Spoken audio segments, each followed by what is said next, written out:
This is everything we ate at the Renaissance Fair. A new restaurant opened up this year, so of course I had to give it a shot. I was really excited to try it, but unfortunately, I think I might have gotten food poisoning from it. My friend and I split an order of tacos. He got fish, I got beef.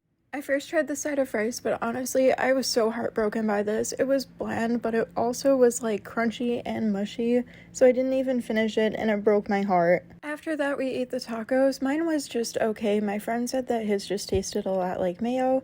After that, we saw a show for maybe 20 minutes and then decided to wait in line to get more food. We got cheese fritters next, which is one of my absolute favorite foods at the festival. I've eaten them so many times, but unfortunately, this is when I started to get really sick. After like one cheese fritter, I was like, nope, I gotta go.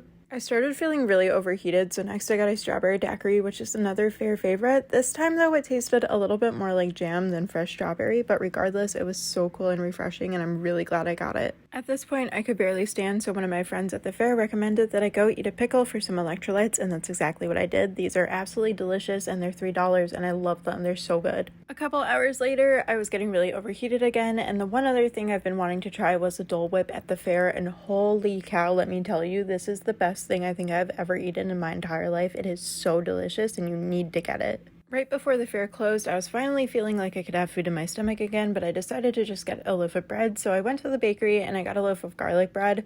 We literally sat there, ate half of it. It was so delicious. We went back to buy a garlic baguette, and that one too, we ate both of those like that night. They were so good. Anyways, that's everything I ate at that fair that day. Hope you enjoyed.